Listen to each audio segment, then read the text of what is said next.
Bienvenue sur le Futurologue Podcast, le podcast pour comprendre les enjeux de demain. Alors aujourd'hui, j'ai une mauvaise nouvelle pour vous. Vous allez très probablement oublier ce podcast. Vous vous souviendrez l'avoir vu, si vous avez de la chance, vous vous souviendrez peut-être même du sujet global de l'épisode, mais vous aurez oublié la quasi-totalité des informations, des chiffres, des concepts et des idées dont on aura parlé. Et ça vaut pas seulement pour cet épisode en particulier, non. Vous avez déjà très probablement oublié tous les anciens épisodes que j'ai publiés et vous oublierez tous les prochains. Il en va de même pour tous les podcasts et émissions de radio que vous avez écoutés, pour tous les documentaires et vidéos que vous avez vus, pour tous les livres et articles que vous avez lus. Le constat est frappant, vous avez tout oublié.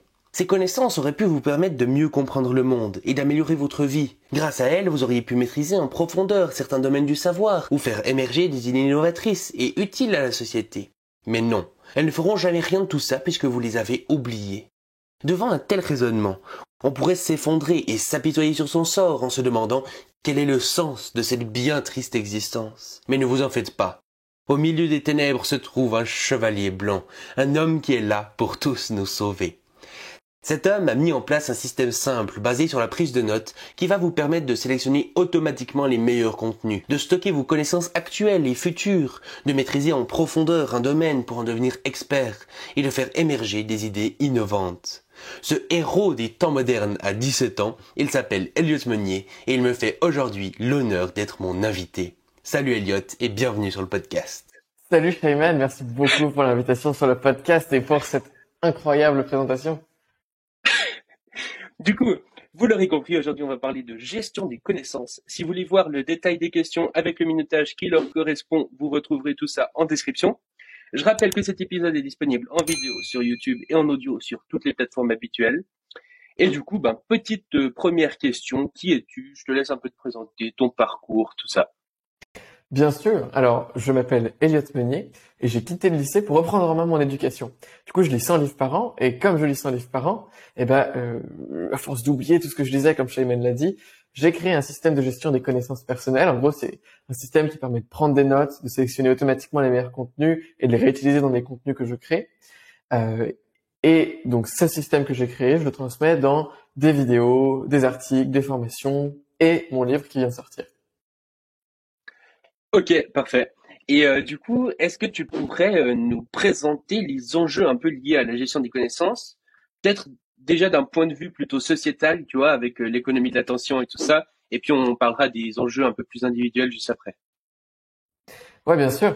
Alors, il y a plusieurs aspects, comme tu viens de le dire, mais il faut, pour avoir une perspective un petit peu méta, revenir à une échelle historique. Parce qu'il faut bien comprendre qu'au début, quand on était à l'ère de la conquête de l'Amérique, par exemple, la ressource qui était la plus précieuse, c'était le territoire.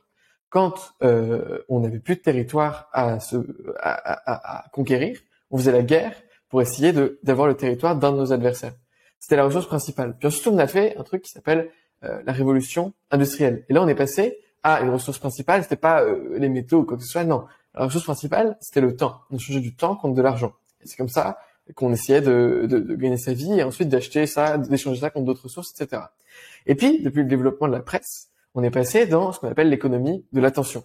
C'est-à-dire que un média, qu'est-ce qu'il échange? Il échange pas du tout de territoire ou de temps de ses salariés. Non, il prend du temps d'attention concentré de ses lecteurs et il le vend à des publicitaires contre de l'argent. Et c'est comme ça qu'il gagne de l'argent.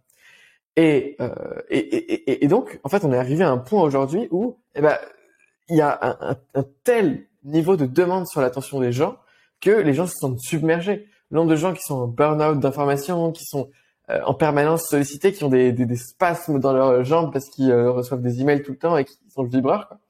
Des spasmes fantômes, c'est complètement dingue. Du coup, on est arrivé aujourd'hui dans ce que j'appelle l'économie de la perspective. C'est-à-dire que aujourd'hui, les contenus et les médias qui marchent réellement, ou qui marcheront dans les années qui vont venir, et c'est de plus en plus vrai, c'est les médias qui permettent aux gens de sortir de cette surabondance d'informations. C'est comme si vous étiez dans un métro bondé ou dans un marché bondé le samedi matin. Qu'est-ce qu'on veut faire? On veut simplement monter sur une montagne et regarder le marché dans notre angle. Adopter une nouvelle perspective, et c'est les médias qui arrivent à sortir du flot d'informations trouver une nouvelle perspective sur ces dernières qui vont prospérer. C'est ce qu'on peut voir avec l'Ukraine ou quoi que ce soit actuellement. Donc ça, c'est les enjeux de l'information à l'échelle macro. Disons, c'est de dire qu'aujourd'hui, les plus grandes entreprises, les GAFAM, se battent pas pour des ressources ou quoi que ce soit. Non, elles se battent pour votre temps d'attention, qui est devenu de plus en plus précieux. Et on est même rentré dans ce que j'appelle l'économie de la perspective. Et ensuite, à l'échelle individuelle, du coup, il faut se dire que dans ce contexte-là, l'enjeu, c'est plus l'accès à l'information, comme on pouvait avoir dans les années 1600 et autres, où c'était les gens riches qui avaient des livres chez eux. Les livres étaient limite recopiés à la main. Et c'était donc les plus riches qui avaient accès à 4-5 livres de base, quoi. Ceux qui savaient écrire avaient le pouvoir. Aujourd'hui, tout le monde a ça. Et on a accès littéralement à tous les savoirs de l'entièreté de l'humanité à notre disposition. Du coup, l'enjeu principal, c'est plus l'accès à l'information, mais la sélection parmi une abondance d'informations. Donc, c'est savoir avoir un système efficace pour ne pas être submergé par ces informations, trouver les meilleures, et ensuite apprendre à désapprendre et apprendre à réapprendre pour s'auto-amplifier. Et littéralement, aujourd'hui, sur Internet, tu peux apprendre ce que tu veux, donc devenir la personne que tu veux être. Ok. Et du coup, tout ça, à qui ça s'adresse exactement? Dans le sens que, est-ce que la méthode du coup que tu as mis en place, elle est utile pour un groupe d'individus en particulier, ou bien c'est une méthode que tout le monde peut mettre en place et tout le monde a intérêt à mettre en place? C'est une super bonne question.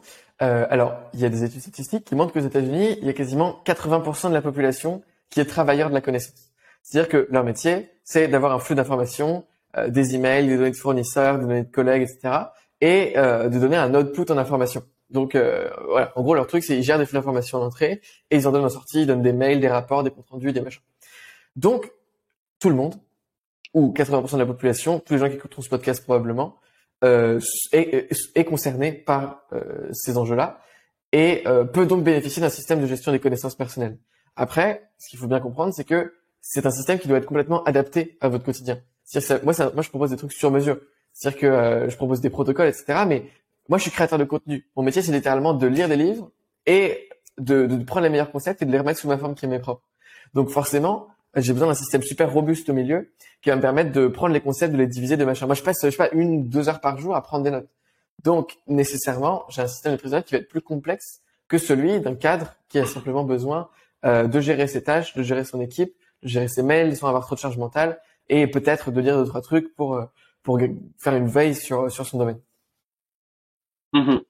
Donc, en gros, tout le monde a intérêt à ça, mais à différents niveaux, et puis il faut des systèmes un peu adaptés à chacun, quoi. Exactement. Et puis, même, je pense que au-delà des gens qui sont vraiment travailleurs de la connaissance, même des gens qui travaillent pas forcément là-dedans, mais qui simplement ont envie d'avoir une vision assez globale du monde, disons, aimeraient comprendre le monde, c'est toujours assez utile. Je veux dire, même quelqu'un qui n'est pas travailleur de la connaissance, mais qui lit des livres, par exemple, il faut se demander pourquoi est-ce qu'il lit ces livres et est-ce qu'il a envie de retenir ça. Et s'il a envie de retenir ça, ça Ouais. peut être intéressant de le mettre en place. Ouais, carrément. En fait, dans ma formation, j'ai 3 formations. Il y en a une pour donc l'individu qui est travailleur de la connaissance, une autre pour le créateur et une au milieu pour étudiant et surtout passionné de la connaissance qui juste adore lire des concepts, découvrir des nouvelles choses, qui vont écouter tous les podcasts de je sais pas quoi, etc. Mhm, mhm. Et du coup, dans l'introduction, j'ai parlé un peu de l'intérêt de ta méthode pour pas oublier ce qu'on consomme. Mais est-ce que justement tu pourrais aller peut-être encore un peu plus loin sur ces intérêts d'un point de vue individuel? Euh, Pourquoi vraiment tu conseillerais à la personne genre qui écoute l'épisode maintenant de mettre ça en place dans sa vie? Alors, il y a effectivement plusieurs bénéfices. Le plus évident étant le cerveau est fait pour avoir les idées, pas les stocker. Notre cerveau, il est programmé pour oublier. Une fois qu'on a compris ça, on comprend quel est l'enjeu d'avoir un second cerveau numérique. C'est-à-dire que ça a été prouvé par des études scientifiques. Je vous invite à regarder la courbe d'Ebbinghaus si vous voulez voir les preuves scientifiques de ça. Mais en gros, on montre que si vous apprenez un truc, en gros, dans 2 semaines, vous aurez oublié 90% de ce que vous avez lu. Si vous le répétez pas, si vous le lisez une fois, 2 semaines plus tard, 90% est perdu. Donc, ça veut dire quoi? Ça veut dire que soit vous voulez faire ce qu'on appelle la mémorisation, et dans ce cas-là, c'est simple, il y a des temps qui sont donnés par la science. Au bout de 1 jour, vous relisez. Au bout d'une semaine, vous relisez. De 2 semaines, pareil. Voilà. Mais est-ce qu'on a réellement besoin de mémoriser dans notre tête toutes les informations dont on a besoin au quotidien? Typiquement, est-ce que un mail ou un to-do de notre collègue, on va avoir besoin de le mémoriser tous les jours pour être sûr de le faire? Non, on n'a pas forcément besoin de connaître tous les détails. Donc, c'est là qu'intervient le deuxième truc, c'est que puisque vous allez oublier avec votre premier cerveau et que vous voulez pas mémoriser, il vous faut juste un support externe pour stocker les informations que vous pouvez pas retenir dans votre cerveau. Et c'est là qu'intervient un second cerveau numérique, c'est en fait un ensemble de logiciels que vous allez pouvoir mettre au service de votre travail, votre vie, votre développement personnel, etc. Et comment ça marche? C'est-à-dire qu'on va mettre plein de petits processus sans friction sur toutes vos tâches pour vous permettre de décharger toute votre charge mentale, tous les flux d'informations qui peuvent vous arriver au quotidien. Vous allez avoir un to-do, ok, on va avoir une application, un protocole simple pour le capturer dans un système externe et ne plus l'avoir en tête. Et c'est encore une fois backup par plein d'études scientifiques, mais en gros, on a un certain nombre d'emplacements dans notre mémoire à court terme, et si on les obstrue en permanence avec oh, faut que je sorte la poubelle, faut que je fasse machin, etc., on peut juste pas être concentré et on peut pas avoir 100% de notre capacité mentale destinée à créer, à faire la tâche qu'on a réellement envie de faire. Du coup, voilà, c'est pour les trucs. Vous lisez un livre, plutôt que d'oublier ce que vous faites, vous allez avoir un processus simple pour prendre les meilleures parties du livre, les surligner, le résumer, et avoir au final une note que vous pourrez relire dès que vous en avez besoin. Vous savez, vous avez une conscience situationnelle de l'information. Vous savez où elle est située, vous savez comment aller la chercher. Et vous n'avez pas nécessairement besoin de la connaître de tête par cœur, quoi. Donc voilà, ça c'est l'enjeu le plus important, c'est faut tout décharger un système externe, sinon vous allez oublier. Et après, évidemment, il y a plein d'autres systèmes qui peuvent se mettre en place. Si vous êtes entrepreneur ou cadre, par exemple, ça vous permet de, plutôt que à chaque fois que vous voulez faire un projet, ok, je veux faire ce projet, du coup, je vais faire toutes les recherches, je vais tout mettre en forme, je vais faire ma roadmap et je vais le faire. C'est seulement énormément d'énergie. Sauf que là, avec un système, comme un second cerveau numérique, vous pouvez avancer en slow burn sur des projets, c'est-à-dire que vous allez le faire un petit peu, c'est comme la différence entre la marche rapide et le sprint. C'est vous allez prendre plus votre temps, savourer plus le paysage. Au quotidien, vous allez lire 2-3 trucs, un article sur la manière de gérer un entrepôt, un article sur ceci, sur cela. Vous allez les capturer simplement avec un bouton, paf, vous l'envoyez vers votre second cerveau numérique. Et au moment où vous aurez vraiment envie de réaliser ce projet, vous aurez déjà une vingtaine de notes que vous aurez capturées au fil du temps. Vous aurez simplement à les agréger ensemble et ça vous créera, ça vous permettra directement d'avoir tout ce dont vous avez besoin pour réaliser votre projet. Et donc, vous pouvez avancer sur 20 projets en parallèle sans vous en rendre compte. Moi, j'ai une vingtaine de projets, plus ou moins. Mais des trucs complètement farfelus, hein. J'ai des trucs, une boîte qui vend des scénarios d'horreur à ses potes, des machins que je ferai jamais. Mais juste, je capture toutes mes idées que j'ai là-dessus. Et si un jour j'en ai besoin, je sais qu'elles sont là. Et du coup, j'avance sur des dizaines de projets farfelus en même temps. Et d'ailleurs, il me semble que c'est ce que tu as fait pour ton livre, non? Ouais, absolument. Alors pour le coup, mon livre, c'est-à-dire que moi je suis passionné par la gestion des connaissances, par les neurosciences, tout ça, la métacognition. Du coup, j'ai lu pendant 2-3 ans à propos de ces sujets-là. À chaque fois que je lisais, je prenais des notes sur les livres que je consommais. Moi, ma méthode, elle consiste à dire que chaque contenu qu'on lit, c'est un ensemble de concepts. Du coup, la manière la plus efficace pour un créateur de recréer quelque chose à partir de ça, ça va être de prendre chacun des concepts, de l'isoler, de lui donner sa propre note, pour pouvoir le réassembler plus facilement dans ses propres contenus. C'est comme jouer à un jeu de Lego, on va avoir une pyramide, on va prendre cette pyramide, on va enlever toutes les briques, ça va devenir plein de Lego indépendants, et comme ça, si vous avez envie de créer un château, une vidéo ou quoi que ce soit, paf, vous les réassemblez, et ça vous donne votre truc.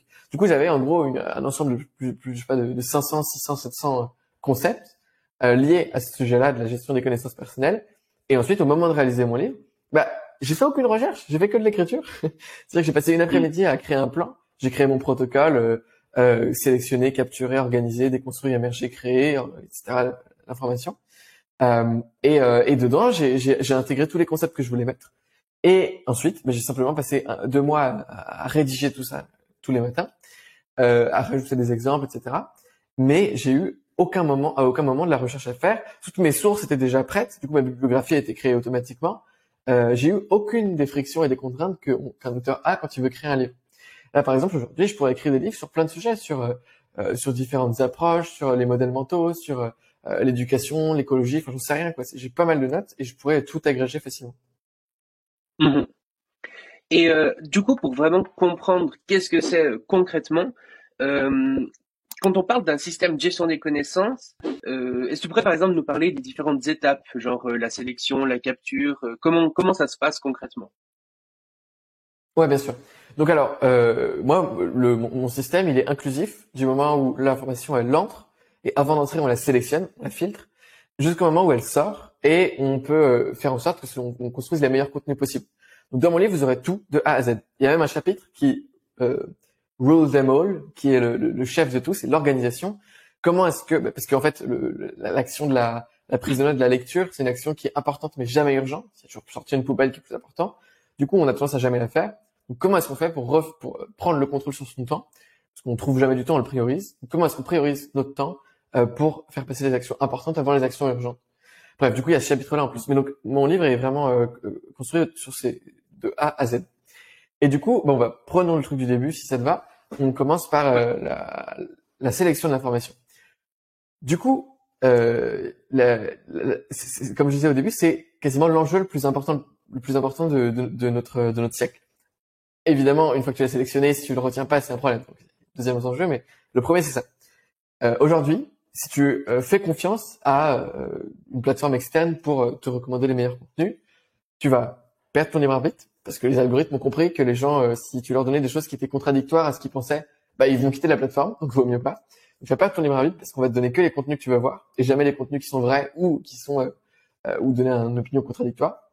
Tu vas te débilifier parce que tu vas utiliser les algorithmes de YouTube, de TikTok, de ce que tu veux, et c'est des contenus qui vont te faire baisser ton taux d'attention. Enfin voilà, c'est tout ce qu'il y a de pire au niveau de la consommation de contenu. C'est comme aller au McDo tous les jours, si on prenait l'exemple de l'alimentation.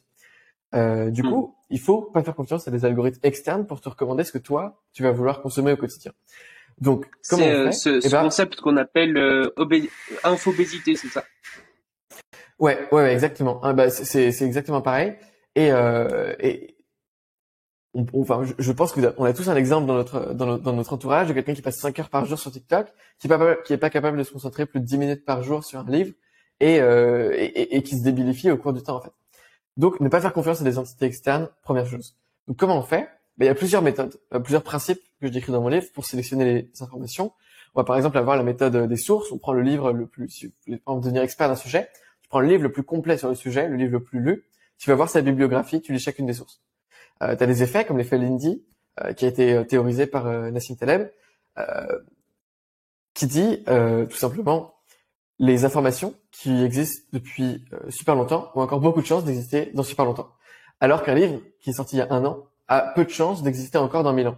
Donc typiquement, parce que c'est les informations qui ont résisté à l'épreuve du temps en fait, qui sont toujours vraies autant de temps après. Il y a toujours un 80-20 dans les connaissances, peut-être 20% qui vont expirer, qui vont être mises à jour par de nouvelles études scientifiques. Les livres, si ça fait 100 ans qu'il est là, il y a au moins 80% de son cœur qui est vrai, quoi. Donc ça nous permet de sauter tous les nouveaux livres, des agrégats de contenu, et aller vraiment à la source. Donc tu as pas mal de trucs comme ça. Pareil pour les sources au quotidien.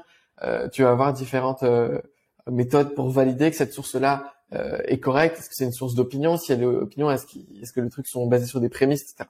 Donc voilà, donc tout ça, c'est mettre en place des processus. En fait, c'est simplement des modèles mentaux que tu te calques dans le crâne pour mieux sélectionner toutes les connaissances que toutes les informations que tu vas consommer au quotidien.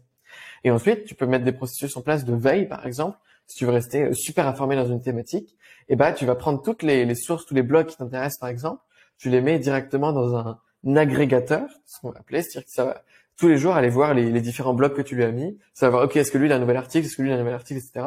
Ça les met dans ton flux personnalisé et chaque jour, tu as un peu un sorte de fil comme Google News ou je sais pas quoi, avec tous les articles qui sont sortis des blogs que tu as suivis.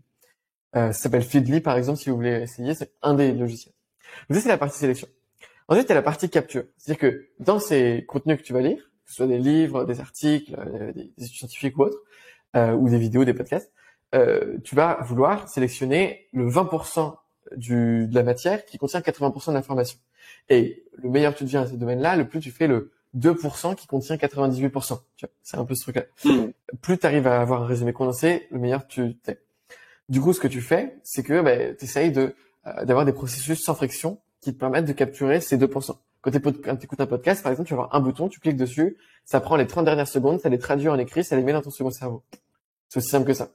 Quand tu lis un article, tu vas avoir un truc qui te permet de surligner, ça l'envoie automatiquement à ton second cerveau. Quand tu lis pareil, Si tu lis un livre papier, tu vois, petite technique comme ça, tu fermes ton livre dès que tu rencontres un nouveau chapitre dans ton livre, tu le fermes, tu fermes les yeux, tu essayes de résumer mentalement les concepts que tu viens de lire, et étape d'après, c'est tu prends ton téléphone, tu fais une dictée vocale qui retranscrit en texte là ce que tu dis sur ton clavier. Tu dis ok, le concept que je viens de lire, c'est celui de la loi de Pareto qui dit que hein, et voilà. Et c'est par exemple un des processus que tu peux mettre en place dans ton quotidien. Capture de l'information. Parce que, encore une fois, prendre des notes, ça prend du temps. La capture, ça prend un petit peu plus de temps, peut-être 10% de plus de temps sur chaque action. Mais ne pas en prendre, c'est perdre son temps. Donc, arrêtez de faire perdre votre temps et acceptez le fait qu'il faut prendre des notes dans tous les cas. Donc, capturer. Ensuite, tu vas avoir la partie organiser, déconstruire. Ça va être donc toute cette architecture que j'ai expliqué précédemment. C'est chaque contenu que l'on consomme, c'est un ensemble de concepts. C'est intéressant de prendre chaque concept, de l'isoler dans sa propre lettre pour pouvoir le reconstruire dans des projets dans vos propres projets. Il va y avoir aussi un enjeu d'organisation de l'information. Où est-ce que je range un fichier? Est-ce que je le range par thématique, etc. Non, je le range pas par thématique. Je le range par utilité. C'est-à-dire que plutôt que je vais essayer de trier mes connaissances par projet et aire de responsabilité dans ma vie, plutôt que par 2022, danse, etc. Parce que c'est la meilleure manière de ne jamais retrouver un fichier. Et c'est aussi comme ça qu'on commence à avoir ce mindset de j'avance sur plein de projets en parallèle, plutôt que de stocker des trucs dans une archive que je reverrai jamais. Donc cette partie-là. Ensuite, la partie émergence d'idées. Clairement, la création, c'est mettre en rapport deux concepts qui sont d'apparence complètement différents. Du coup, ça va par exemple être l'inventeur du roller, il connaissait la chaussure et la roue, il les a mis ensemble et ça fait le roller. Là, c'est pareil, c'est que comme on a divisé tous nos contenus en plein de concepts, ces concepts-là, on va pouvoir les mettre en relation, plus ou moins. On va avoir des vues graphiques qui vont nous permettre de voir ce qui pourrait ou non se mettre en relation. Ce qui est, par exemple, deux notes qui sont connectées à une note en commun. Peut-être que ces deux notes, en fait, qui n'étaient pas connectées à l'origine, pourraient se connecter et donner une nouvelle idée. Peut-être qu'une note sur la permaculture et sur la productivité pourrait se connecter pour donner une nouvelle image, un nouveau concept. Donc tout ça, ça va être le principe d'émergence d'idées. Il y a plein de principes à retenir. Et ensuite, il y a la partie création. Donc là, c'est comment est-ce que t'as plus peur de la page blanche. Dans tous les cas, tu commences par l'abondance parce que tu as déjà fait toutes tes recherches avant même de définir ton sujet. Tu définis ton sujet en fonction des lectures que tu as fait et des notes que tu as. Du coup, comment tu vas faire pour créer un bon plan, d'un point de vue rhétorique, d'un point de vue marketing, d'un point de vue tout ça, tu vas avoir des principes pareils qui vont être là. Sachant que voilà, l'idée c'est à chaque fois de donner des principes qui sont agrégés dans une méthode et un protocole, etc. Mais des principes à l'origine qui sont intemporels et pas des techniques, des hacks de ok, tu peux lire 2 fois plus vite en faisant scroller ta souris avec un double mouvement du doigt. Enfin non, c'est pas intéressant. Ça expire dans le temps. Non, le but de ma méthode en tout cas, c'est de donner des principes qui sont intemporels et que tu as juste à intégrer, à ajouter à ton logiciel, à ton OS de fonctionnement et c'est ok. Super résumé, incroyable. C'est vrai que c'est très intéressant parce que finalement aujourd'hui beaucoup de gens utilisent le numérique pour des choses qui sont pas spécialement incroyables. Justement, regarder TikTok ou se laisser recommander des choses par l'algorithme de YouTube dont le but n'est pas spécialement de te faire du bien et qui a souvent des objectifs qui sont pas alignés avec les tiens. Et puis finalement, c'est un peu une réappropriation de ces outils numériques pour en faire quelque chose d'utile, pour utiliser ça justement pour aider ton cerveau biologique avec justement un cerveau numérique et puis utiliser le numérique pour ce qu'il a de bon. Parce que il y a beaucoup de gens en fait qui se rendent pas compte qu'il y a un monde derrière les recommandations de Facebook, etc. quoi. Ouais, c'est clair. C'est en fait chez Facebook, les employés et tout le monde dit we exist to change the world. En gros, enfin leur truc c'est on change le monde. En fait non, enfin vous êtes juste une entreprise de publicité. c'est arrêtez. on n'y croit plus.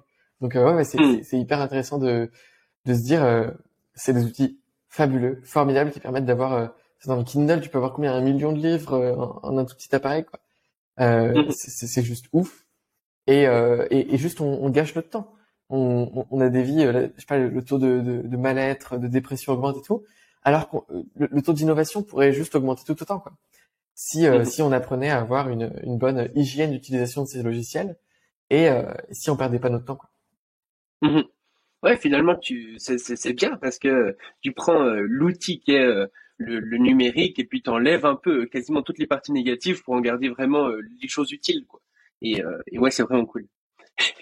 Du coup, euh, si on doit faire un résumé encore plus rapide, on pourrait dire que c'est un système où d'abord il y a genre une sorte de flot d'informations avec des informations nulles, des informations cool et tout ça. Puis le but de la première étape qui est la sélection, ça va vraiment être de prendre les informations qui sont bien, quoi, qui sont utiles, qui sont intemporelles, les bonnes informations. Parce qu'évidemment, si tu t'informes sur la géobiologie avec des trucs sur la Terre plate, des blogs sur la Terre plate, c'est pas ouf. Même si tu fais tout le travail derrière, il faut déjà sélectionner les bonnes informations. Et puis Ouais. après, bah, tu as un peu l'idée justement de la capture où une fois que tu sais où t'informer, quelle source prendre, et ben tu vas venir prendre ces choses que tu vas mettre dans des notes. Et puis du coup, tu vas prendre cette information, tu vas la mettre dans les notes, la condenser avec tout un tas de méthodes comme tu le dis. Après, la déconstruction, ça va justement être plutôt du coup euh, une fois qu'on a ces notes de prendre ces notes et puis de les mettre un peu ensemble, ou ça c'est plutôt l'émergence. La déconstruction, c'est quoi exactement? La déconstruction, c'est exactement ça. Ouais, c'est prendre un contenu, identifier les concepts, donner à ces concepts leurs propres notes pour pouvoir les réutiliser de manière indépendante. Et Mmh. c'est tout, en gros. Mhm. C'est passer si tu veux, un ensemble de surlignages que tu pourrais avoir sur un vieux PDF à des notes bien faites, réexpliquées entre propres mots, etc.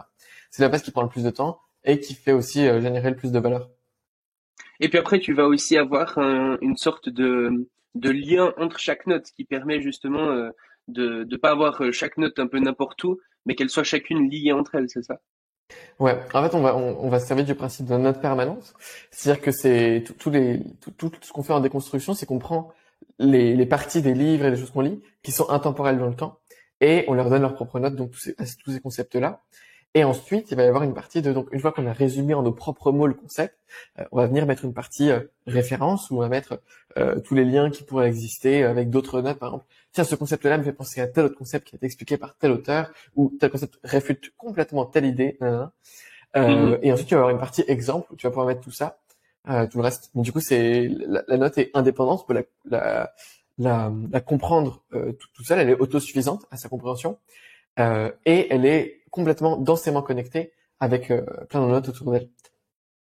Et puis après, justement, bah, tu vas prendre tout ça, les fusionner ensemble pour faire justement l'étape d'après qui est l'émergence, où tu vas prendre justement, bah, par exemple, une note sur les chaussures, une note sur les roues, et puis ça va te faire les rollers, quoi. C'est un peu ça l'idée. Exactement. C'est aussi de pouvoir créer, du coup, à partir de tout ça, à partir de tout ce qu'on lit, des concepts innovants finalement qui n'existent peut-être pas, en associant différents concepts. Ouais, exactement. Ok, bah écoute, c'est vraiment la classe. Du coup, si quelqu'un qui a écouté ce podcast jusque-là et il est vraiment convaincu, tu vois, de mettre en place un système de gestion des connaissances pour lui, où est-ce qu'il commence? Tu vois, vers quelles Il ressources tu achète mon livre. l'enverrais du coup pour le, le, Non, en le, vrai, le c'est livre, tu penses que c'est le meilleur départ? bah, si la personne aime lire et que c'est pas trop une corvée pour elle, oui, oui, carrément. Euh, c'est euh, c'est un truc qui va vraiment changer la vision de la personne Hmm. et qui va donner tous les concepts de manière peu chère et concise, quoi. Donc, ça donne vraiment le 80-20 de tout ça. Parce qu'après, mes formations et tout sont plus longues. Ah, il y a ma chaîne YouTube, mais voilà, c'est un peu divertissement et tout. C'est pas, non, c'est pas centré là-dessus. Donc, si vraiment le but, c'est de mettre en place ce système-là que je décris, le livre, c'est le mieux. Mhm. Donc en gros, tu as la chaîne YouTube où tu expliques un petit peu des différents concepts, etc. Mais le livre, ça va déjà être plus développé, les formations encore plus, c'est ça? Ouais, complètement. Ouais, en gros, faut partir du principe qu'il y a genre, je passe 70% des concepts de la formation dans le livre. Mais ensuite, dans la Mhm. formation, bah, il y a la partie pratique, quoi. C'est-à-dire que là, Mhm. je suis pas en mode juste, je donne les concepts de manière intemporelle, etc. Non, je suis aussi dans ok, concrètement, maintenant que je vous ai dit ce que c'est qu'une note permanente, voici comment on fait une note permanente. Comment est-ce qu'on Mhm. la tape dans le logiciel que je conseille, etc., etc. Ok. Et achetez ce livre. Voilà. Aux Merci éditions pour la Erol, preuve. arrêtez d'oublier tout ce que vous voulez de Elliot Meunier. Pas cher, pas cher. Et, Tout ce que vous lisez, hein. et c'est ça. Et du coup, Du coup, je disais, tu es clairement une des personnes les plus connues là-dessus, étant donné qu'il y a vraiment peu de personnes qui ont soit écrit des livres ou soit fait des vidéos là-dessus ou ce genre de choses, autant en anglais qu'en français. Mais je me demandais en fait, quel est un peu l'historique de tout ça? Tu vois, est-ce que tu as inventé ce système de zéro, tu as fusionné plein de concepts qui Mm, existaient, mm. ou bien est-ce que ça existait déjà un peu, tu l'as adapté, enfin, d'où ça vient tout ça? Ah, bien sûr, c'est une super question. Alors, ça remonte à plusieurs sources. La plus grande source d'inspiration, c'est un sociologue allemand qui s'appelle Niklas Luhmann. Il a Mhm, créé une méthode qui s'appelle Zettelkasten. En gros, donc lui, donc Niklas Luhmann, il a un parcours assez intéressant. C'est intéressant d'étudier sa vie. Il mériterait une biographie sans aucun souci. Il a quitté le système éducatif classique. Et après, il s'est passionné par la sociologie. Il a lu des centaines et des centaines de livres dessus. Et ensuite, il s'est fait embaucher dans une université qu'il avait quittée en tant que professeur, etc., etc. Et donc lui, il avait donc une méthode de prise de notes qui consistait justement, c'est tout ce principe-là d'avoir un ensemble de concepts, de dire que chaque contenu qu'on consomme, c'est un ensemble de concepts, du coup de prendre ces concepts, de les diviser dans leurs propres notes. Le concept de note permanente, ça vient de lui. Et du coup, lui, il stockait ça dans des boîtes en carton, des boîtes à chaussures. Et c'est des petits papiers cartonnés comme ça, c'était assez passionnant. Il avait inventé un système de numérotation en fonction de la boîte, de la note et de l'ordre dans une suite logique. mhm, C'est assez passionnant ce qu'il a réussi à créer quand il n'y avait pas encore justement les outils numériques. Et, mhm, du coup, voilà, il a dans sa vie écrit plus de 400 articles scientifiques et 70 livres ou un truc comme ça. Donc c'était un gars assez fascinant. Et donc lui, il a créé cette méthode-là. Après, il y a dans le monde anglophone, Thiago Forte, qui ça fait plus de 15 ans, lui, qui parle du sujet du personal knowledge management. Donc lui, il a créé, c'est lui qui a coiné un peu après, euh, comment il s'appelle, David Allen de Get Things Done. Il a trouvé le nom Second Brain et il l'a appliqué. Du coup, mhm, lui, son truc, c'est un truc beaucoup plus du coup adapté aux knowledge workers, aux travailleurs de la connaissance pour le coup, vraiment sur prendre tous les flux d'informations et les décharger à un système externe. Justement, tout ce côté cette question là, etc. En mode émergence d'idées, etc. Il y a un peu moins. C'est un système moins lourd aussi qui propose lui, c'est quelque chose de très il est dans la distillation en fait. C'est-à-dire que c'est pas un truc où il va devoir déconstruire comme au bistouri, c'est vraiment plus léger, un truc de distillation où tu as tes notes, c'est très bien, elle est là. Ces jours tu y reviens, tu peux commencer à surligner, puis si tu repasses encore, un jour tu pourras déconstruire. Et enfin tu pourras, mhm. je parle pas de déconstruction, mais de reformulation, etc., etc. Dans le monde anglophone. Et après, pour le coup, les gens qui font pas mal de recherche et d'innovation, c'est les gens qui développent les logiciels, en fait, parce qu'ils ont une communauté et une user base qui font des feedbacks. Donc, t'as Obsidian, moi, c'est le logiciel que je recommande, qui est absolument dingue, qui est gratuit. Pas open source, mais gratuit. T'as Rome Research, pareil, qui ont fait pas mal de bien au milieu, en appliquant Zettelkasten à un outil numérique quasiment en premier. Voilà, donc c'est un peu toutes ces sources-là. Il y a un livre qui s'appelle How to Take Smart Notes de Sean K. Arens, qui est un très très bon livre en anglais, très concis. Pour le coup, voilà, c'est plus ou moins le même. Enfin, vous apprendrez pas plus en lisant son livre après le mien, donc lisez le mien. Mais c'est un gars qui est pas mal. Il a en gros repris tous les trucs de Niklas Luhmann et les a mis dans un format un peu sympa. Mhm. Ok. Et justement, tu disais au début, t'avais parlé de l'économie un peu de l'attention, puis tu disais qu'on était aujourd'hui dans une autre économie, c'est ça?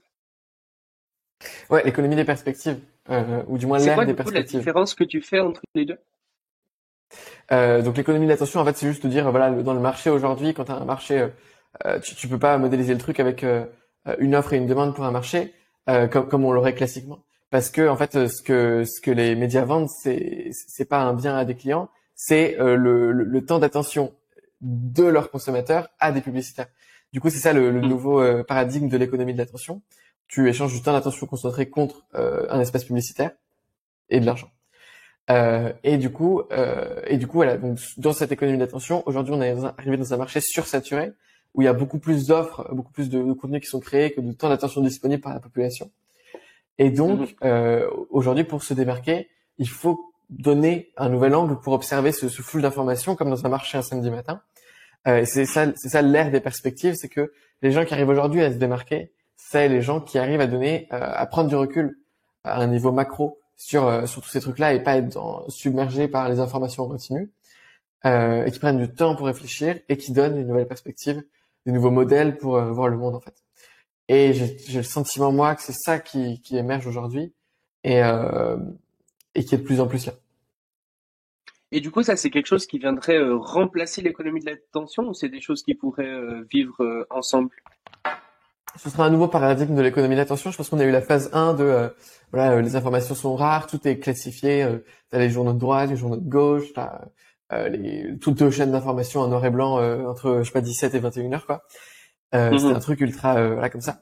Et on a eu un peu une phase de montée, etc. De plus en plus d'accès à l'information. Et aujourd'hui, on n'est plus du tout dans un monde de cases, dans un monde de flux, comme tu le disais super bien. C'est t'en as partout, à droite, à gauche, t'es bombardé par newsletter, par n'importe où, tout le temps, en permanence. Et du coup, on est devenu dans une phase de surabondance où t'as un truc qui les gens peuvent plus quoi. Et du coup, t'as beaucoup de gens qui sont submergés par tout ça et qui souffrent de manière psychologique par ce genre de choses parce qu'ils se sentent déprimés, oppressés par toutes les news, etc. Et donc, on arrive du coup dans un moment où effectivement, ce qui fait du bien, c'est de prendre une perspective. C'est plutôt que de voir les infos en continu, de se faire bombarder par les news sur l'Ukraine, etc. Ben, de prendre le temps de lire un livre ou un article de fond sur la géopolitique, sur tout ça. Et du coup, c'est ces articles-là qui aujourd'hui sont super, sont de plus en plus populaires, quoi. Et c'est si tu fais des articles comme ça que t'exploses en tant que créateur. Parce que avant, les gens cherchaient à s'informer. Aujourd'hui, les gens cherchent à prendre de la distance et mieux comprendre. Parce qu'on est passé encore une fois dans une autre phase. Enfin, avant, les gens, il y a 200 ans, il y aurait eu une guerre en Ukraine, on l'aurait su par, je sais pas moi, un gars qui toque à ta porte, tu vois. Enfin, c'est pas pareil. Ouais, c'est clair, on est connecté au flux du monde entier en permanence et c'est vrai que du coup, au bout d'un moment, si tu essayes de tout suivre, tout ce qui se passe, ça peut devenir ultra fatigant. Et en plus, t'as ce truc de justement où t'as pas de recul, où tu vois la guerre en Ukraine, mais t'as pas de recul là-dessus. Du coup, tu vas t'informer sur ce sujet précis, mais sans avoir les connaissances de base que tu aurais justement pu retrouver dans un livre ou dans un contenu beaucoup plus long et plus construit pour aborder ce sujet par après peut-être, tu vois. Exactement. Bah, d'où l'importance en fait aujourd'hui effectivement, soit tu suis les bonnes sources d'information qui proposent ces trucs-là. T'as pas mal de newsletters en l'occurrence sur Substack qui proposent ce genre de choses. Ou tu t'apprends toi-même les outils pour essayer d'avoir un recul plus éclairé sur la situation. Et c'est là qu'interviennent les auteurs comme Ken Wilber qui proposent ce genre de modèle qui est assez fascinant avec différentes théories. Et donc c'est exactement ça. Ce que cherchent les gens aujourd'hui, c'est les perspectives. Et moi, ce que je me demandais du coup, c'est comme tu l'as dit, tu as quitté le système éducatif quand même assez jeune, et je me demandais justement, peut-être pourquoi, qu'est-ce que tu penses de l'école, et puis est-ce que un système de gestion des connaissances pourrait être intéressant pour l'école, est-ce qu'il faudrait mettre ça en place? Ouais, bien sûr. Alors, j'ai quitté moi l'éducation le système éducatif français pour une raison simple, c'est que, comme je l'ai dit au début, pour moi l'enjeu le plus important du XXIe siècle, c'est l'apprentissage. Comment tu peux t'auto-amplifier grâce à l'apprentissage. Et en l'occurrence, c'est sous-efficient. Le système français, pour moi, est sous-efficient parce que, selon moi, il sélectionne pas les informations les plus importantes, les meilleures informations.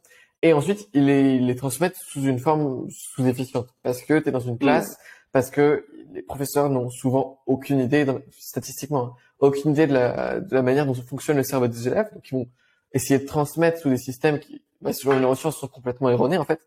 Donc, tout ça mis l'un dans l'autre fait que, et puis ça te prend énormément de temps. Donc le temps est une ressource super précieuse. J'ai pas envie d'échanger mon temps contre des trucs sous-efficients. Donc, j'ai quitté ce truc-là parce que si je peux me le permettre, j'ai une indépendance financière et de la résilience dans pas mal de trucs. Donc, j'ai quitté le système. Maintenant, effectivement, c'est une question que je me pose aujourd'hui, c'est comment faire en sorte que ce type de découverte, en l'occurrence les découvertes en métacognition et en neurosciences, puisse être appliqué justement dans le système éducatif. Du coup, là, je pourrais en parler des heures et des heures et des heures, si tu veux, je peux le faire. Et Est-ce que tu veux que je le fasse? Ouais, bah, si t'as envie. Peut-être pas des heures, mais si tu veux faire ça pendant 10 minutes, moi j'écoute, hein. Ça Ok, m'intéresse. ok. Non, mais, déjà, il y a une question je pense que c'est important. Enfin, dans la plupart des livres sur l'éducation qui sont assez brillants, il y a toujours cet aspect de, faut pas dire à l'enfant, oui, c'est bien ce que tu fais, non, c'est pas bien ce que tu fais, un truc de obedience training. T'apprends vraiment une socialisation un peu par la force, quoi. Mm. Mais t'es plus là en train de voir l'enfant comme un individu et l'accompagner dans chacune de ses intentions. Il veut aller à droite, tu lui mets un toboggan pour qu'il y aille mieux, etc. Enfin, tu vois, tu lui facilites ses recherches, etc. Du coup, l'idée, c'est de partir toujours de l'intention de l'enfant et donc, en fait, de lui donner toutes les ressources qu'il pourrait vouloir. Donc, première étape, c'est, en fait, donner accès dès la maternelle, quoi, à l'enfant, les programmes de absolument toutes les matières qu'il pourrait vouloir, construits de manière extraordinaire basé sur les neurosciences de la maternelle à la terminale. Si l'enfant en maternelle il a une appétence pour les maths, il pourra faire tout le programme jusque même, enfin tu vois, maths sup, maths spé quoi, Mhm. tout seul en autonomie. Ce type de programme-là sera donc créé avec des experts en neurosciences qui te diront, ok, voici comment on retient, donc voici, faudrait qu'on mette en place ce système de répétition espacée là avec cette théorie de la, de, je sais pas, de cette métaphore-là, etc. Mhm. D'un côté, c'est ça pour moi qu'il faudrait mettre en place. T'as dans chaque salle de classe un enseignant qui peut être là, qui est pas forcément expert sur tous les sujets, mais qui peut donner les ressources ou peut donner le contact d'une personne qui est apte à répondre à ces questions. En fait, t'as une personne ressource quoi, quand t'es bloqué ou quoi que ce soit. Euh, donc voilà pour ça. T'as pas de notes sur ce côté-là. Le seul truc que tu pourrais avoir, par exemple, c'est ben voilà, t'as un certain nombre de tu vois, pendant une année, tu dois par exemple tu dois obtenir 100 points de compétences. Et ces 100 points de compétences, tu les obtiens en suivant différents cours dans différentes matières, etc. Mhm. Tu as des choses comme ça. Tu dois suivre au moins 5 points de compétences dans chaque domaine pour avoir un peu un socle, tu vois. Et arriver à un niveau troisième, quoi, même si en terminale, t'as pas aimé le truc. Donc voilà comment ça pourrait se faire. Et ensuite, à côté de ça, tu as donc la partie ressources, et ensuite tu as la partie comment tu mets ça en place, comment tu mobilises tes compétences. Et là, l'idée ce serait d'avoir des projets. C'est-à-dire que chaque semaine, tu as un projet. T'as la consigne par exemple, c'est créer un business model. Voilà, point. Ça peut être ça. Et ensuite, du coup, toi, tu vas construire ton équipe avec des gens qui ont des compétences du coup complètement différentes. Ce sera pas tout le monde a littéralement suivi le même cours et doit faire le même projet. Et du coup, comment est-ce qu'on se répartit le travail? C'est le gars qui sera le plus bon élève, etc., qui va le faire, quoi, parce qu'il veut pas avoir une mauvaise note. C'est complètement débile. Non, là, t'en as un qui est super fort Mhm. en programmation, l'autre qui est super fort en marketing et l'autre qui est super fort en systémie, par exemple. Du coup, tu vas réunir les trois et avoir un projet qui est super varié, quoi. Et ensuite, t'es noté par tes autres camarades du groupe, par exemple, si t'es 5 dans le groupe, sur un ensemble de lignes de développement. Par exemple, ok, moi, Shaiman et moi, on a travaillé ensemble. Moi, je rends une grille sur Shaiman. Je dis niveau empathie, il était 5 sur 10. Niveau compétences dans son domaine, il était 10 sur 10. Niveau écoute active, communication non violente, il était ça, etc. Et du coup, c'est le seul truc que t'as pas de notes. T'as des grilles de compétences qui sont notées par les élèves. Parce que comment le professeur il pourrait savoir mieux que toi, quoi. Et donc t'es noté là-dessus. Et ensuite, c'est comme ça que tu accèdes aux études supérieures ou à des filières plus spéciales. C'est voilà, t'as la moyenne de tous tes, tes grilles de compétences, t'as la variance qu'il y a eu entre toutes tes grilles de compétences au fil du temps, au fil d'une année, enfin voilà, etc. Et après, bon, j'ai oublié de le dire, mais dans le programme principal, évidemment, tu as tous les meta-skills qui sont importants à apprendre, comme la prise de notes, les outils numériques, la communication non violente, tous ces trucs-là qui sont importants, éducation sexuelle, éducation, tout ce qui va à propos de la nature, etc. Bon, voilà, en gros, la base du système éducatif qui pourrait être créé. Et donc, effectivement, l'élève, grâce à sa base de connaissances, l'idée, ça va être de lui apprendre comment est-ce que tu apprends bien.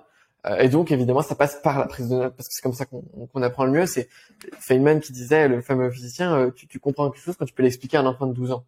Et c'est vrai. Mhm. Donc, comment tu fais pour... évidemment, tu peux l'expliquer à des camarades, tu peux demander de l'aide à un camarade qui va te l'expliquer. Donc ça, c'est évidemment une manière super de le faire.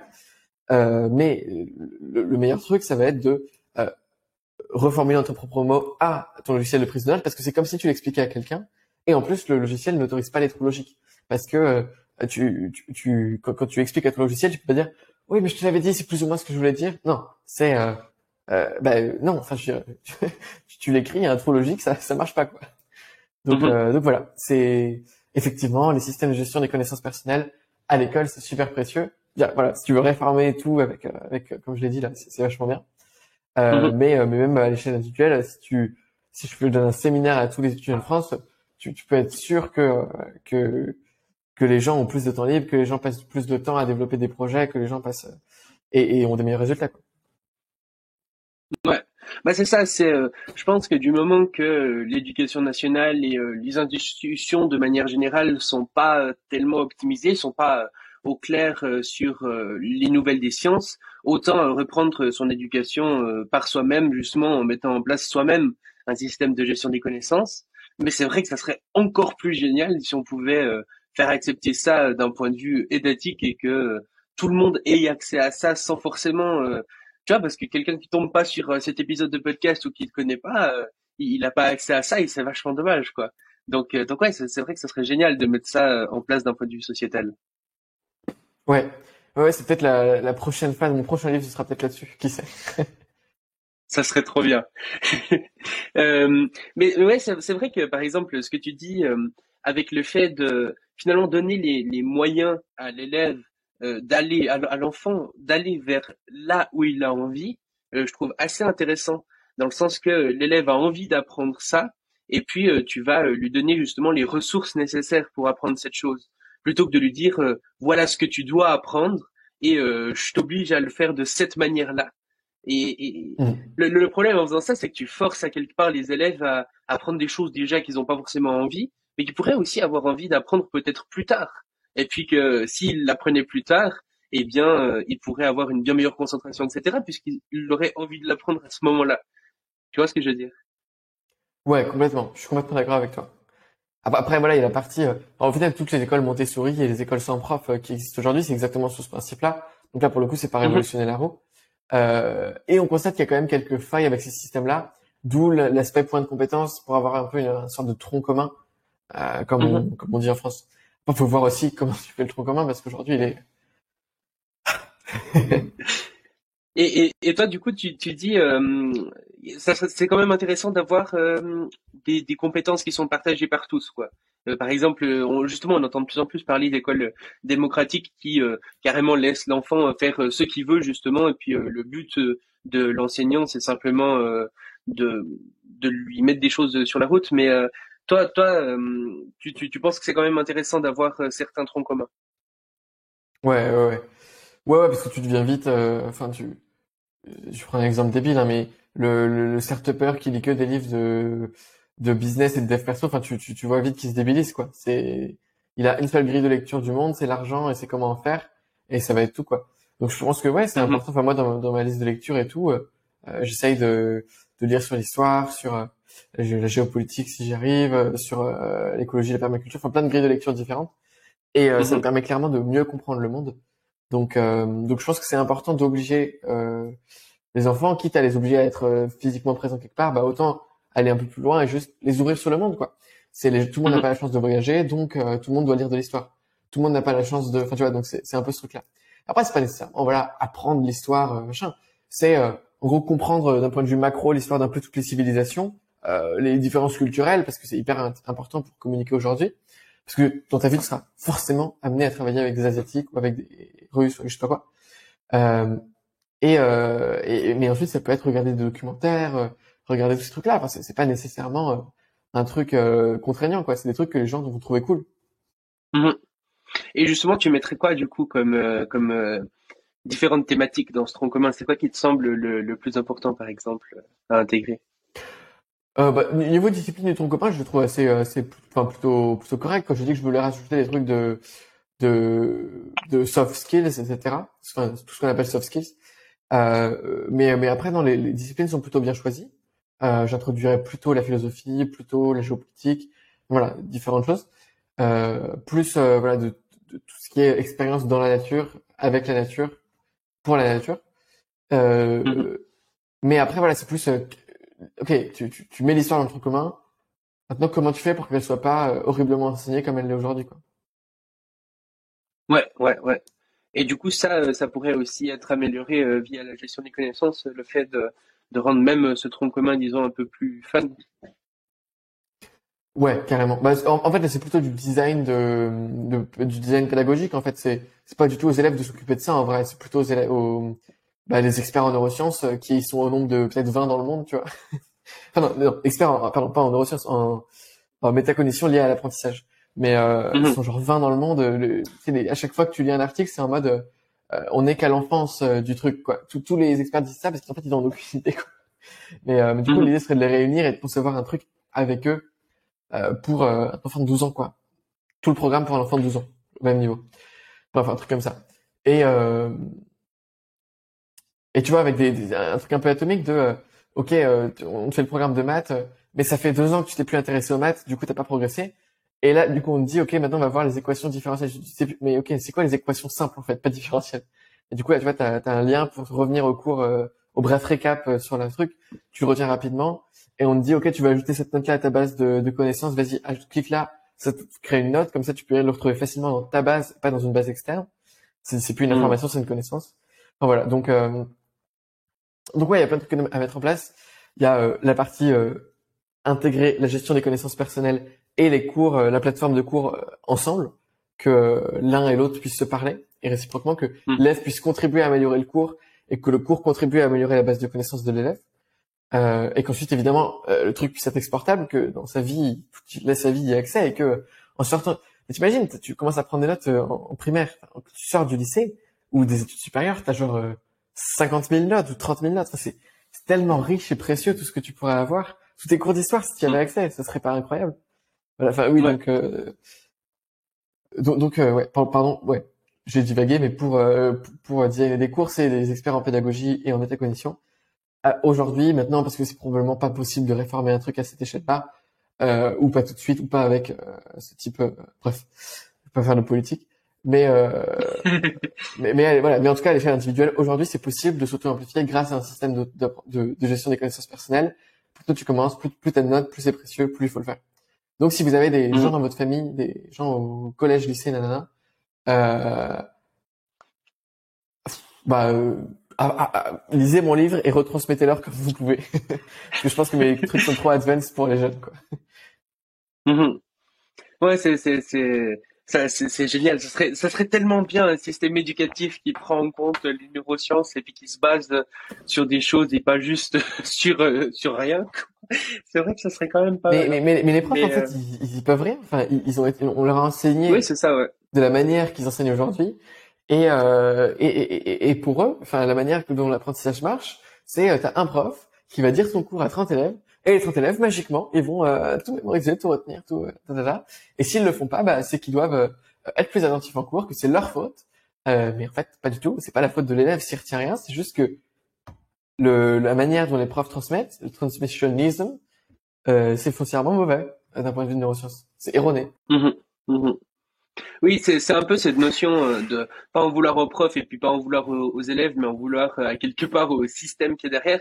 Ça, c'est un peu cette notion de haïsser le jeu et pas les joueurs. À quelque part, du moment que les règles sont les mêmes, il y aura de toute façon Hmm. un autre joueur qui va prendre sa place. Par exemple, j'avais fait une vidéo sur Laurent Alexandre, qui est quelqu'un qui parle plein de sujets liés au futur, mais de manière très très virulente, tu vois, sur des plateaux télé ou comme ça.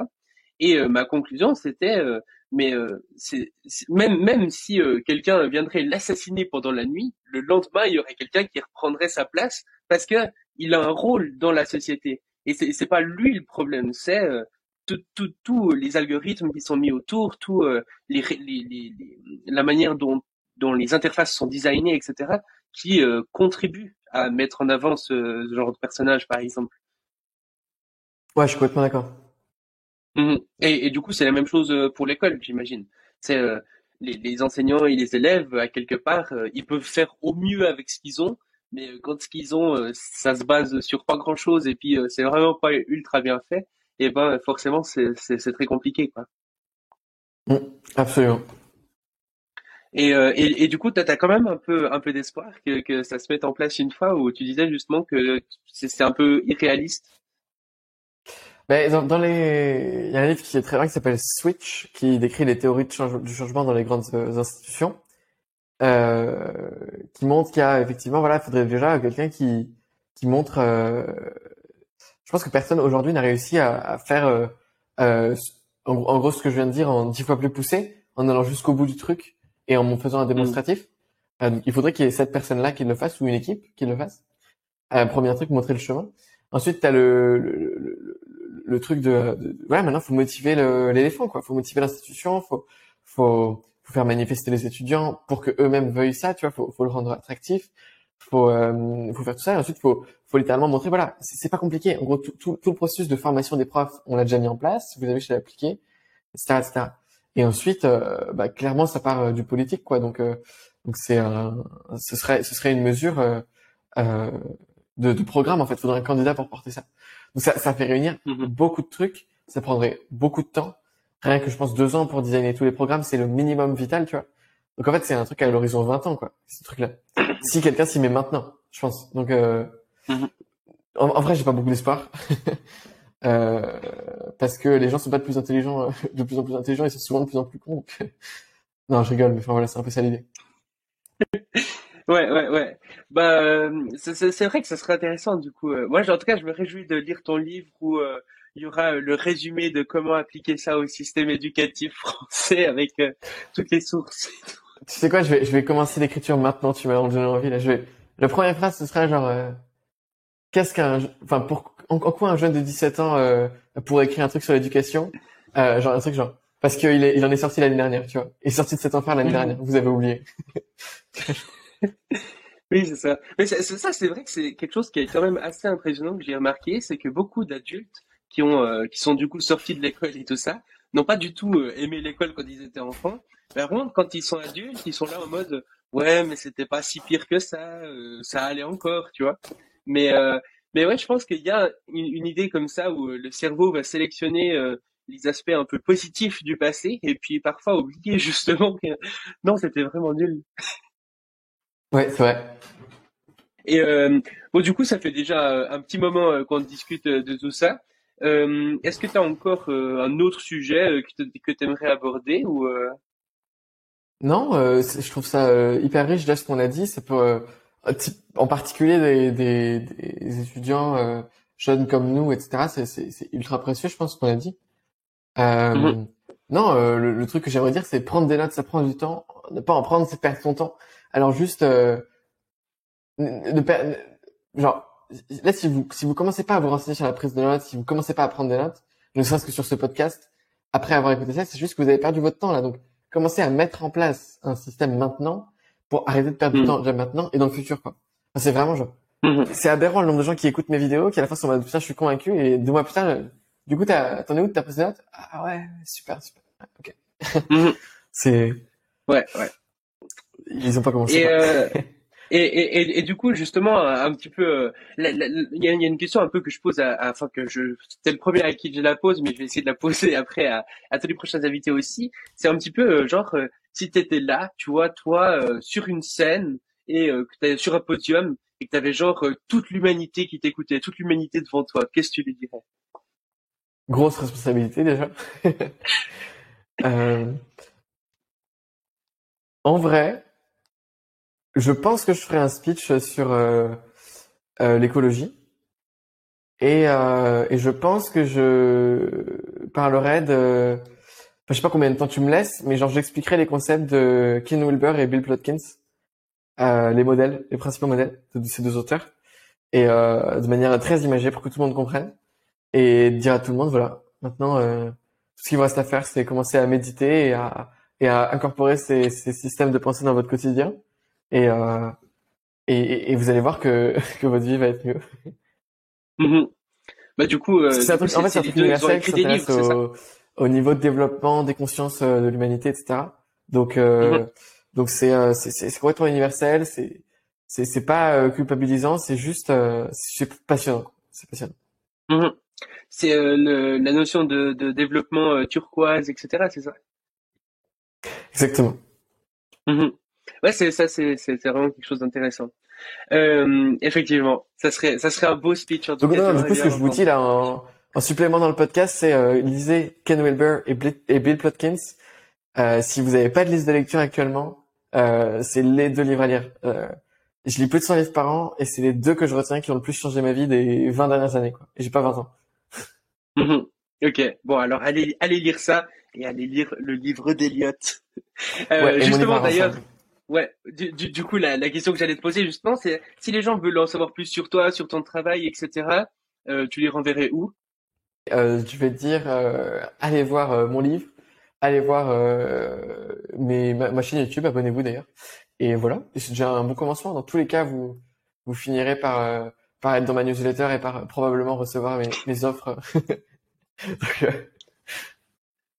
Ouais, c'est ça. Donc, il y a vraiment ta chaîne YouTube où tu fais des sortes tu fais pas mal de choses sur ta chaîne YouTube. Tu fais des résumés de livres, comment tu c'est décrirais ta chaîne YouTube? c'est hétéroclite. Non mais enfin plein de trucs. Je fais des résumés, tout ce qui m'inspire en fait. Des fois, je lance des petits projets, je me lance des défis. Là, il y a une vidéo qui sort bientôt sur une application que j'ai créée pour 1400 questions profondes pour avoir des discussions profondes entre amis. C'est un truc, du coup j'ai fait le truc, là j'essaie de la faire buzzer sur TikTok. C'est un petit défi, voilà, je me le suis lancé. T'as des trucs sur des résumés de livres, t'as des trucs sur un concept qui va me plaire, je vais en faire une vidéo. Enfin, c'est de A à Z, quoi. Mhm. Bah, en vrai, je pense que la chaîne YouTube c'est le plus intéressant parce que en description, bah du coup ils peuvent tout retrouver quoi. Ils ont le livre, les différents concepts que tu vas Mm, lancer. J'imagine que tu vas aussi en parler en vidéo. Donc complètement. les différents liens vers les formations gratuites et payantes. Du coup, ça Mm, renvoie un peu vers tout une fois qu'ils sont sur la chaîne YouTube quoi. absolument. La chaîne YouTube alors. Alors la chaîne YouTube d'Eliott.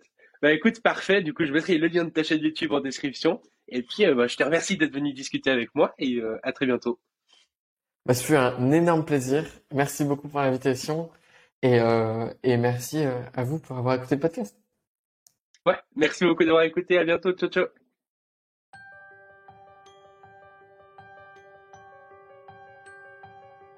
Merci d'avoir écouté le Futurologue Podcast, le podcast pour comprendre les enjeux de demain.